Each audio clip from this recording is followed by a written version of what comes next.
नमस्कार दोस्तों। आज की क्लास में आप सभी का स्वागत है।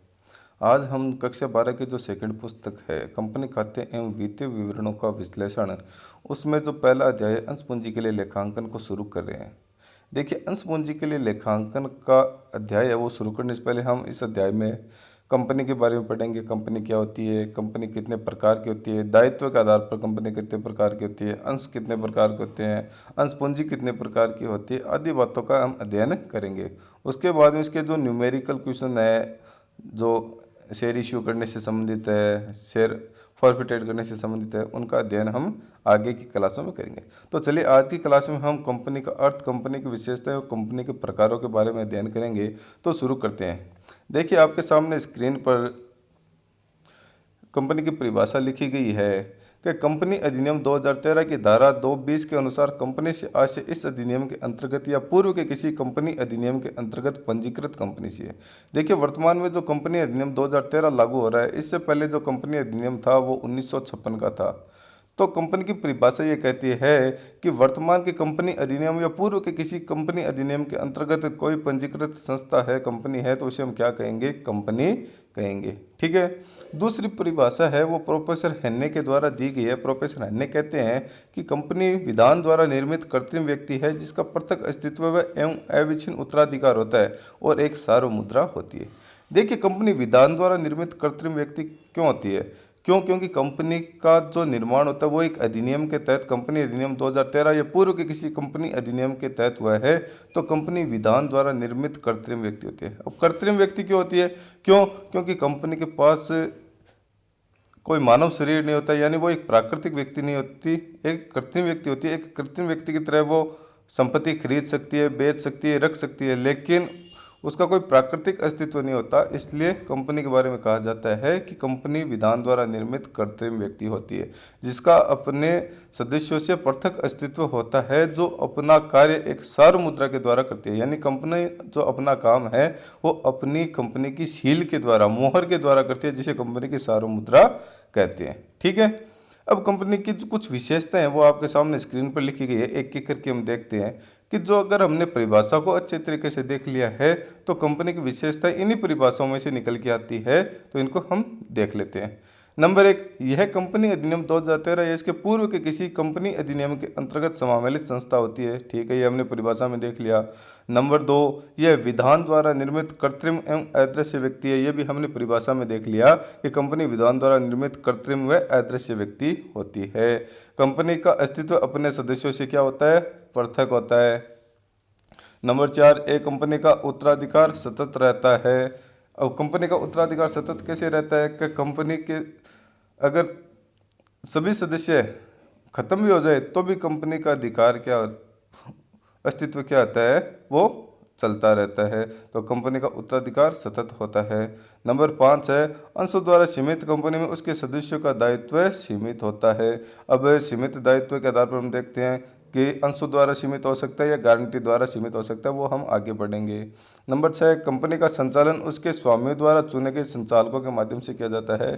कंपनी के जो स्वामी होते हैं, जो अंशधारी होते हैं, वो संचालकों को चुनते हैं और वो संचालक कंपनी का जो संचालन है वो करते हैं, संचालक करते हैं। कंपनी की अपनी एक सार्वमुद्रा होती है जिसके द्वारा कंपनी क्या करती है? अपना कार्य करती है। कोई भी जो व्यवहार करती है वो कंपनी की सार्वमुद्रा, कंपनी की मोहर के द्वारा होता है। तो ये कंपनी की विशेषता होगी।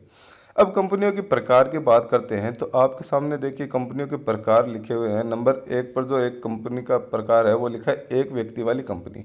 देखिए, कंपनी अधिनियम 2013 में ये एक व्यक्ति वाली कंपनी अस्तित्व में आई है। इससे पहले जो कंपनी अधिनियम था उसमें सार्वजनिक और निजी कंपनी थी, एक व्यक्ति वाली कंपनी नहीं थी। तो एक व्यक्ति वाली कंपनी के बारे में क्या कहा गया है कि एक व्यक्ति वाली कंपनी से आशय उस कंपनी से है जिसमें एक ही व्यक्ति सदस्य के रूप में हो। इस प्रकार की कंपनी का समावेशन निजी कंपनी के रूप में होता है। यानी एक व्यक्ति वाली कंपनी क्या होती है? जिसमें एक ही व्यक्ति सदस्य के रूप में हो तथा जिसका समावेशन क्या होता है? एक निजी कंपनी के रूप में होता है।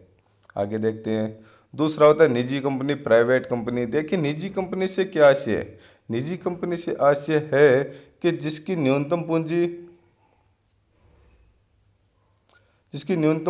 1 लाख रुपया उससे अधिक हो। ठीक है।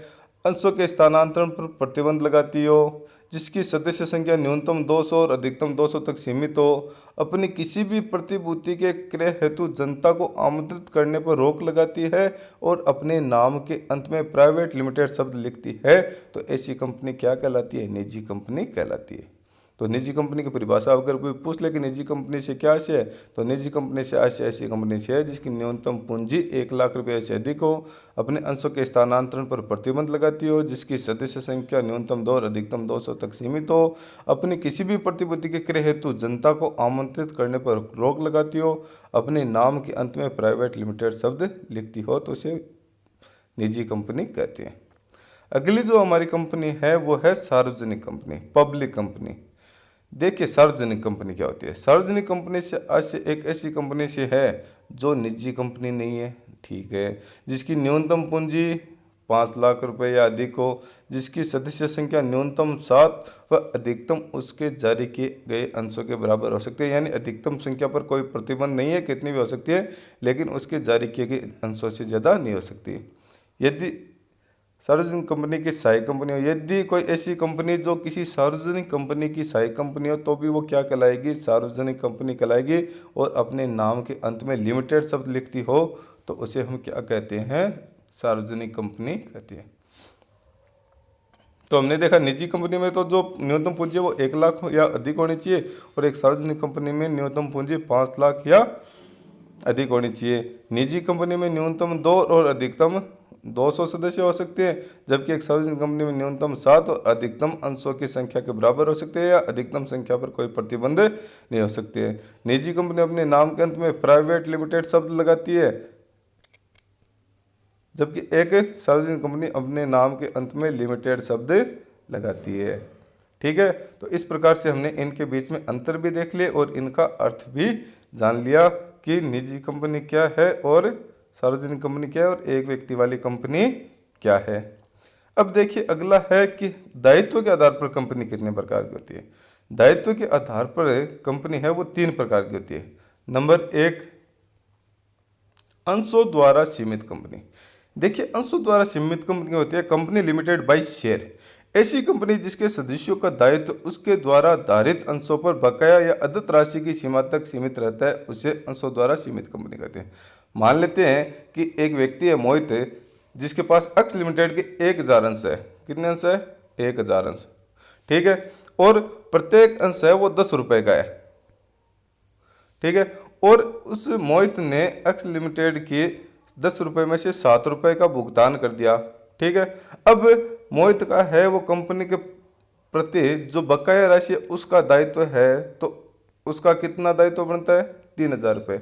यानी अंशों द्वारा सीमित कंपनी से आशय ऐसी कंपनी से है जिसमें अंशधारी का दायित्व उसके द्वारा धारित अंशों पर बकाया राशि के बराबर हो, तो उसे अंशों द्वारा सीमित कंपनी कहते हैं। अब मोहित के पास 1000 अंश थे, 10 रुपए के था, जिसमें से 7 रुपए का उसने भुगतान कर दिया। अब एक अंश पर कितने रुपए बकाया? 3 रुपए। तो 1000 अंशों के हिसाब से 3 रुपए से उसका जो दायित्व कितना बढ़ेगा कंपनी के प्रति? 3000 रुपये बनेगा। ठीक है, अगली जो हमारी कंपनी है वो गारंटी द्वारा सीमित कंपनी। गारंटी द्वारा सीमित कंपनी। देखिए गारंटी द्वारा सीमित कंपनी क्या होती है? Company limited by guarantee. ऐसी कंपनी जिसके सदस्यों का दायित्व है उसके सीमा नियम में उस निर्धारित उस राशि तक सीमित रहता है जो वे कंपनी के समापन के समय कंपनी को चुकाने का वचन देते हैं। यानी मान लेते हैं कि एक व्यक्ति है, राम है, तो राम ने कंपनी को वचन दिया कि वो 1 लाख रुपए तक अगर दायित्व उत्पन्न होता है तो वो क्या करेगा? भुगतान करेगा। तो उसने गारंटी कितने रुपए की दी है? 1 लाख रुपए की दी है। इसका उल्लेख कहाँ होगा? कंपनी के सीमा नियम में होगा। तो जब व्यक्ति किसी एक निश्चित राशि के भुगतान का वचन देता है कि अगर कंपनी के समापन पे या कंपनी में हानि होती है तो वो इतने रुपए चुकाने का वचन देता है, तो वो कहलाती है गारंटी द्वारा सीमित कंपनी। ठीक है, नंबर 3 होती है असीमित कंपनी। असीमित कंपनी देखिए आपके सामने लिखी है अनलिमिटेड कंपनी। ऐसी कंपनी जिसके सदस्यों का दायित्व है कि कोई सीमा निर्धारित ना हो, तो उसे हम असीमित कंपनी कहते हैं। यानी ऐसी कंपनी जिसमें किसी सदस्य है उनका दायित्व की सीमा कोई निर्धारित नहीं होती है, तो उसे हम क्या कहते हैं? असीमित कंपनी कहते हैं।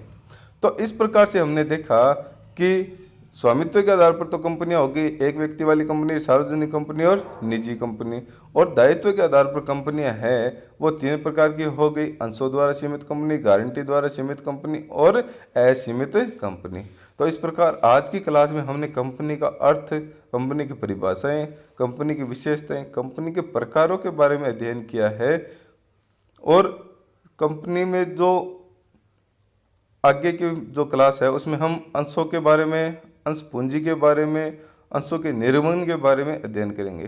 तो आशा करता हूँ कि आज की क्लास में जो पढ़ाया गया है वो आपके अच्छे से समझ में आ गया है। यदि आपको कुछ पूछना है तो आप कमेंट करके पूछ सकते हैं, मैं जवाब ज़रूर दूंगा। धन्यवाद।